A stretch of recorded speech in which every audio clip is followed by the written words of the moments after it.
Today I'm here with Dr. Stacy Ehrenberg talking about infant mortality. It's a really difficult subject. I'm a mom. We don't like to hear about this. It's very unsettling though when you do hear statistics that so many infants don't even see their first birthday. What can we do?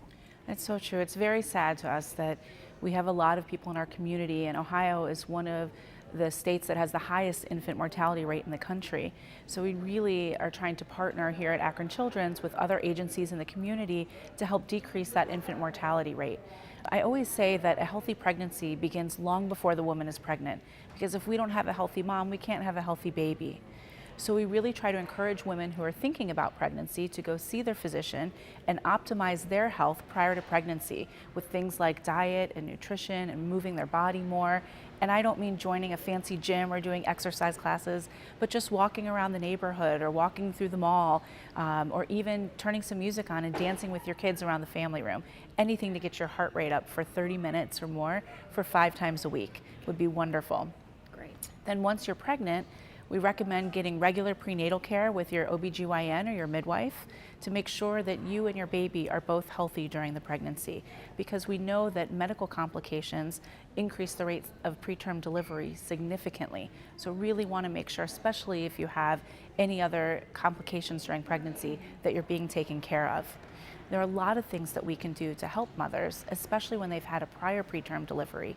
Things like progesterone every week from 16 through 36 weeks can significantly reduce the rate of preterm delivery and long-term complications in their baby. So we strongly recommend talking to your doctor or midwife about that if you have a history of preterm delivery. We also want to make sure that after delivery that babies are safe, and there's a lot of things that caregivers can do, and it's not just parents, but it has to be everybody who's helping to take care of the infant. Things like safe sleep. So Yes. absolutely. Those guidelines have changed? Those guidelines absolutely have changed in the past couple of years, and certainly have changed since my mom was taking care of me. And so a lot of grandparents have different ideas which were absolutely correct at the time, but not really applicable now. So things like having the baby sleep on their own with nothing else in their crib. And we call it the ABCs. So sleeping alone is the A, where we want nothing else in the crib, no blankets, no stuffed animals, no crib bumpers, which a lot of people use. We ask you to take those out of the cribs. We know that when babies sleep alone, they're much safer. So sleep sacks are fine, and there are special sleep sacks that are made for babies to sleep in. We strongly encourage those, but nothing else in the crib. We also want babies put down on their back for sleep every single time. If the baby's old enough to roll on their own, that's fine, but on their back every time to sleep.